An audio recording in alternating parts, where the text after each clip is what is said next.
إن الحمد لله نحمده ونستعينه ونستغفره ونتوكل عليه ونعوذ بالله من شرور أنفسنا ومن سيئات أعمالنا إنه من يهده الله فلا مضل له ومن يضلل فلن تجد له وليا مرشدا وأشهد أن لا إله إلا الله وحده لا شريك له وأشهد أن محمدا عبده ورسوله أرسله بالهدى ودين الحق ليظهره على الدين كله ولو كره المشركون. اللهم صل وسلم على نبينا محمد. وبعد، أيها الإخوة وأيها المؤمنون، ونحن في فترة جديدة للدراسة.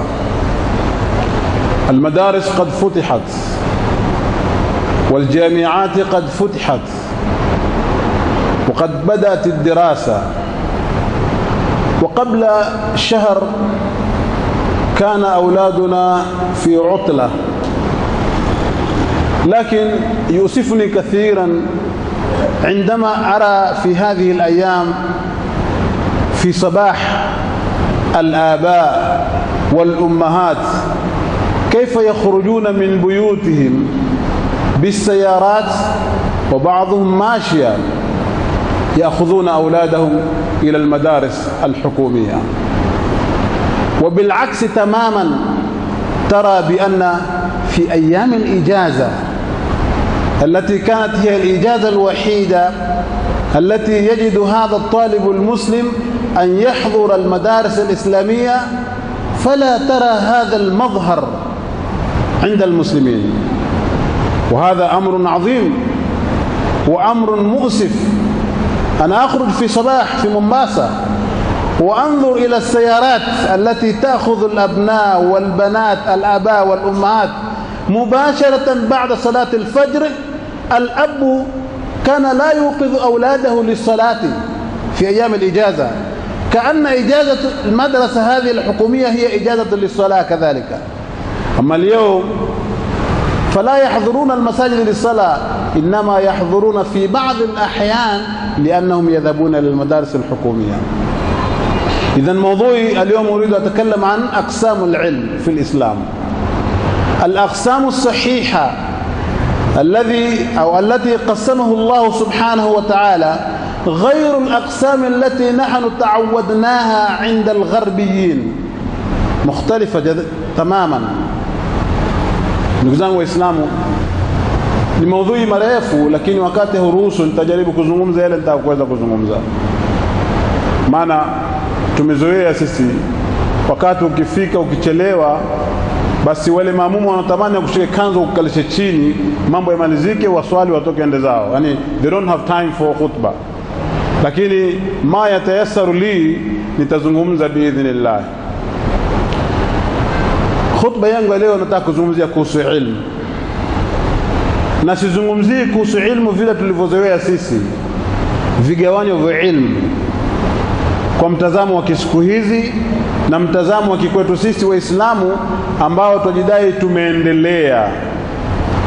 Na juu ya kuendelea kwetu na kwenda mbio juu na chini, asubuhi utakuta wazazi kuanzia shule zifunguliwe juzi, ambao kama wiki mwezi mmoja hivi kulikuwa na ijaza utla, wanafunzi walikuwa hawaonekani madaris, hawaonekani msikitini, na wale wanakuja ni wachache.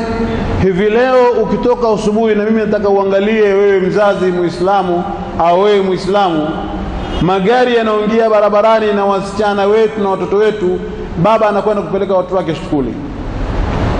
Lakini madrasa zilipokuwa ziko wazi, ndio wakati wa mwanzo nyanyake uko Lamu, huyu atakwenda kumngala nyanyake. Why now? Bibi yake amekuja kutoka Abu Dhabi uko Nairobi, atakwenda kumtazama. Why now? Babu yake amekuwa mzee, atakwenda kumkanda. Why now? Yani arguments ambazo kwamba hazina misingi. Umuhimu tu mwanafunzi kama huyu asiende wapi? Asiende madrasa. Jamani, tujue kwamba walokuwa si waislamu ambao wanajulikana kama al-mustashriquna, secularists, walikaa wakastadi akili za waislamu, wakaona kwamba ili tuweze kuwapata hao waislamu ni kuwafanya wawe na ile inferiority complex, alhazima nafsia, ambayo mtazamo wake akiangalia ile ilmu ile ambayo ni yao wataidharau. Kwa hivyo wakaanza kupenetrate katika university yetu, katika madarisi zetu. Mwanzo walipowahi waliingia Azhar Sharif, wakaichukua kama serikali, wakaisecularize. Nenda kasome kitabu cha Said Qutbi, waqi'una al-yawm au waqi'una al-mu'asir. Anasema wakaanza jambo la kwanza kupiga vita Kiarabu na kumfanya mwanafunzi ahisi kwamba lugha ya Kiarabu is a hopeless language, alafu kucreate ile impression kwamba lugha ya Kiarabu ni lugha ngumu, kiasi ambacho kwamba ikaja appointment za kuandika walimu kazi, wakawa wale walimu wanaosomesha English ni wale young generation, mwalimu wa miaka 25, miaka 30, na anayekewa masharti, you have to put on a cravat, you put on a cut and a suit, so that when you enter into the class unakuwa na ile appearance kwamba wewe hadhihi shakhsia mumtaza. Sasa hizi zinajengwa katika nyoyo za watoto, na ndio haya tunayofanya leo hivi sasa. Juzi shule zilipokuwa zimefungwa, watoto walikuwa hawashughulikiwi, makanzu yamekundika, Jumamosi akienda madarasa haya, asipokwenda haya, hakuna atakayemshughulikia. Lakini uniform inapigwa pasi na kufuliwa, na mama atamka alfajiri, hata kama haswali alfajiri, lakini atahakikisha kwamba mtoto ametoka on time. Yuenda wapi? Yuenda skuli. Hatuharamishi maskuli, sisi tumesoma skuli pia, natusomesha skuli pia watoto wetu, lakini najaribu kuonesha kwamba kuna mipaka imewekwa na wasokoa Waislamu ili sisi tuone mandhari ya skuli ni bora kuliko ya madrasa. Wakati Mwenyezi Mungu Subhanahu wa Ta'ala lam yuqassimu al-ilm ila hadhihi al-aqsam allati qassamuha. Mwenyezi Mungu hakugawanya ilmu katika vigawanyo hivi walioweka wao, kwamba kuna ilmu inaitwa secular education, sacred education, secular education, Islamic education, secular education, religious education. Hakuna vigawanyo hivi kabisa. Hadhihi aqsamun ma anzala Allah biha min sultan.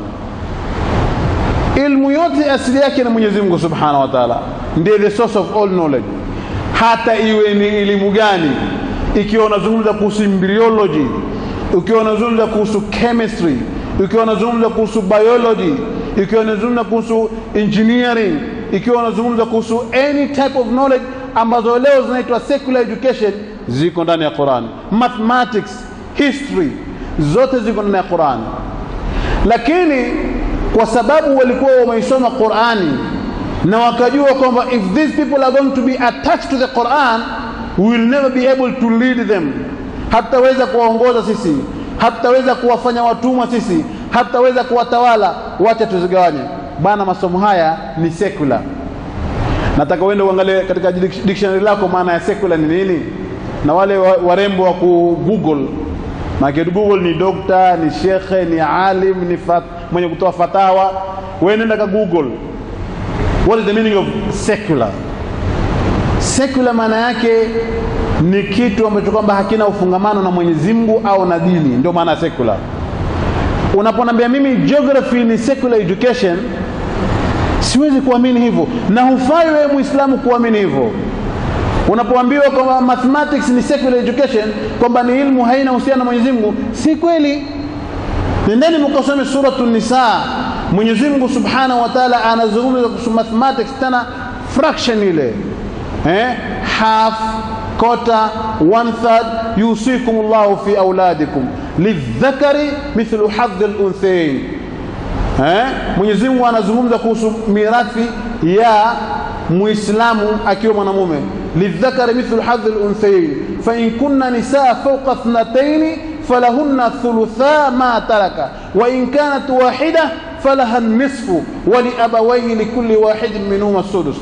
Mirathi mwenye nusu anatajwa, mwenye robo anatajwa, mwenye thuluthi anatajwa. This is mathematics kwa lugha za siku hizi. Ukiniambia kwamba mathematics ni secular education, I will tell you no. It is Islamic education. That's why in the Quran it's there. Ukija kuzungumzia kuhusu masala ya geography, hayo masomo ya kizungu, nani kasema? Hakuna masomo ya kizungu. Masomo yote yaliteremshwa na Mwenyezi Mungu Subhanahu wa Ta'ala kuanzia siku ile alipomwanzia kumwambia Adam, akamfundisha wa 'allama Adama al-asma kullaha. Wanazuoni wengine wanasema hizi ni ilmu alizofundishwa, asma ya vitu vote alifundishwa Adam. Kisha akaja akamwambia Mtume Muhammad, iqra bismi rabbikal ladhi khalaq khalaqal insana min 'alaq. Na utaona subhanallah kuonesha kwamba Uislamu haugawanyi ilmu baina secular na non secular. Anamwambia khalaqal insana min 'alaq, iqra, soma kwa jina la Mwenyezi Mungu. Alladhi khalaqa, ambaye ameumba nani? Binadamu. Min 'alaq, kutokamana na alaka, pande la damu lile. This is called elimu gani? Embryology. Namna gani the zygote in the uterus of the mom ina develop kutoka one stage to another, imetajwa ndani ya Qur'ani mpaka kuzaliwa kwa binadamu. Leo ukiniambia mimi biology, embryology, chemistry ni secular education, si kweli. Kwa hivyo hatupingi skuli hizi. Lakini nukta ambayo kama nataka kuizungumzia hapa muhimu sana ni kwamba wakati sisi tunapewa fursa za kusomesha watoto wetu madaris, ambazo mwanafunzi wetu akimaliza skuli na madrasa anakuwa ni kama yule player ambaye kwa maana anaweza kucheza na miguu yake yote miwili, anapiga right, anapiga left. Sisi tunalemea sana skuli, sana skuli. Mimi nasema bado tumesoma skuli na tusomesha, lakini tusipea kipaumbele kudharau madarasa pia vile vile. Tutakuwa tumefuata ile itikadi ya wale waliogawanya hii ilmu pande mbili. Uislamu umegawanya vipi? Uislamu umeweka kwamba ilmu hizi moja ni fardh aini na moja ni fardh kifaya. Kwa hivyo hakuna secular au islamic. Imma yakunu fardhu ainiyun, ni fardhi ambayo kwamba ni lazima ya kila Muislamu aijue, ambayo ndio hii ilmu ya dini. Ni wajibu hata ukiwa ni medical doctor wewe ujue tafsiri ya Qur'ani. Ni wajibu ukiwa wewe ni medical doctor au ni engineer ujue fiqh, kwa sababu hutaweza kuswali. Leo ukiwa wewe geography unasema ni secular, mtu ambaye kwamba hajui jiografia hutaweza kuswali. Hujui kibla kiko wapi, hujui mashariki ni wapi, kwa sababu ni compass ile, hujui magharibi ni wapi. Kwa hivyo ule mtazamo wetu wa kizamani tuliowekewa na wakoloni kwamba hii ni elimu ya kidini, wacheni kando, peni mfumo mkubwa katika elimu hii, tuacheni jamani. Na la sikitisha zaidi sasa, serikali ya Kenya ambayo ni serikali yetu imeondoa mambo ya tuition. Imeondoa mambo ya klasi ya Jumamosi. Hii ni neema. Sisi tumesoma maskuli sisi, lakini ilikuwa alfajiri, baada alfajiri unaenda madrasa kwanza unasoma Qur'an. Leo watoto wetu hawana fursa hiyo, hawana fursa. Na ndio utakuta kijana amefika thanawi hata Qur'ani hawezi kuisoma, au mtu yuko thanawi au mtu yuko jamia. Nakumbuka mmoja katika wanafunzi, hizi ndizo athari za watu kudharau elimu ya dini.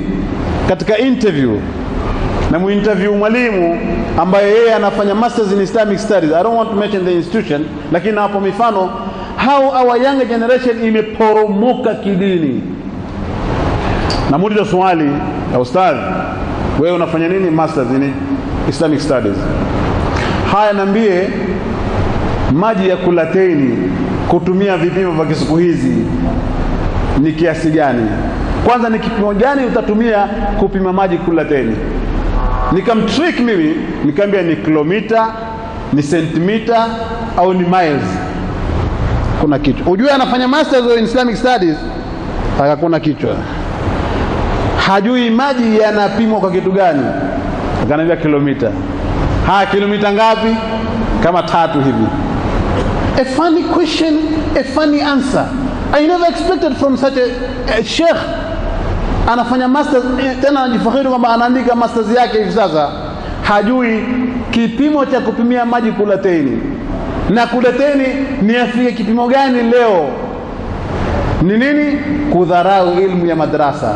Serikali inasema watoto wenu Jumamosi wasiende maskuli, zile skuli za Kiislamu ndio wanasisitiza na kuinsist. Wewe mzazi, wewe chunga sana, ujue Mwenyezi Mungu Subhanahu wa Ta'ala anakuangalia, na ujue atakuja kukulipa kwa hayo unayofanya. Chochote unachokipanda hapa ndio utakuja kukivuna kesho mbele ya Mwenyezi Mungu Subhanahu wa Ta'ala. Ukipanda mema utavuna mema, ukipanda maovu utavuna maovu. Lakini wengi wetu sisi huwa tunajitoa roho kufanya mambo tukidhania kwamba tunafanya mazuri, na ndio Mwenyezi Mungu anasema katika ile aya, qul hal nunabbiukum bil akhsarina a'mala alladhina dhalla sa'yuhum fil hayati ad-dunya wa hum yahsabuna annahum yuhsinuna sun'a.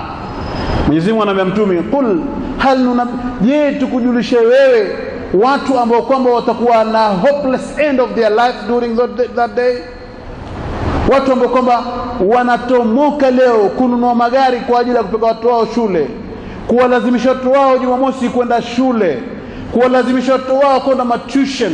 Mtoto anarudi saa 2 usiku, msichana pengine anarudi saa 3 usiku, hana Jumamosi, hana Jumapili, hana Jumatatu. Ndio sababu watoto wetu wanafeli. Kwa nini? They need time to play, they need time to socialize, they need to be with you as a dad and a mom, lakini hawana wakati huo. Kuanzia Jumatatu mtoto ni skuli mpaka Jumapili, hiyo nafasi ya kukaa kucheza mtoto hana. Alafu natarajia nini? Hizo skuli ambazo kwamba wanatomoka kusomesha watu wao usiku na mchana ndio wanafeli. Hakuna maendeleo yoyote. Nini? Ni hii aya, qul hal nunabbiukum bil akhsarina a'mala. Je, waambie siwapi habari nyinyi na wale watu ambao kwamba watakuwa na hasara katika matendo yao, katika mambo yao, katika hangaiko lao la kupeka watoto maskuli Jumamosi na Jumapili, hata kama serikali imekataza, na skuli za Kiislamu. Hawa ni watu gani? Alladhina dhalla sa'yuhum fil hayati ad-dunya. Hawa ni wale watu ambao kwamba wametomoka nguvu zao zote katika maisha ya kidunia. Wamesahau Qur'ani, wamesahau hadithi, wamesahau madrasa, wamesahau masomo ya dini, fil hayati ad-dunya wa hum yahsabuna annahum yuhsinuna sunna. Na wao wanadhania kwamba they are doing the best they can do. We went to madrasa, we went to school, here we are today. Yes. Kwa hivyo kumkatiza mtoto madrasa si kumpa maendeleo. Ndio wale unakuta watu wanaitwa professionals today. We have many doctors in our hospitals today, but ask anybody, any one of them, what has he done to his community? Kwa sababu wameundwa ki remote control. Yeye ameundwa hivyo, amesomeshwa na watu hao, akiinukia ni yeye na familia yake. Professionals, nothing has contributed to the community. Madokta tuna wangapi? Maengineer tuna wangapi? Kwa nini tuwe nyuma sisi? Maprofesa wangapi? Lakini utakuta wale walio katika saha ni wale wachache, na wengine wamesomeshwa na scholarship zetu sisi Waislamu. Wangapi wamesomeshwa na mewa hapa? Wengi sana. Wengine wamekuwa heshimiwa hata pesa hawajalipa mpaka sasa wanadaiwa. It's unfair. Kwa sababu nini? Kwa sababu watu wamefundishwa kupasi mitihani na kupata kazi na kuangalia familia yake. Na hiyo family si kama anaangalia familia nzima, ni ile nuclear family. My son, my daughter, my wife, the end of it. Wal asr innal insana lafi khusr illa alladhina amanu wa amilus salihat wa tawasaw bil haqqi wa tawasaw bis sabr. بارك الله لي ولكم في القرآن العظيم ونفعني وإياكم بالآيات والذكر الحكيم، فتقبل مني ومنكم تلاوته وهو الغفور الرحيم. فاستغفر الله.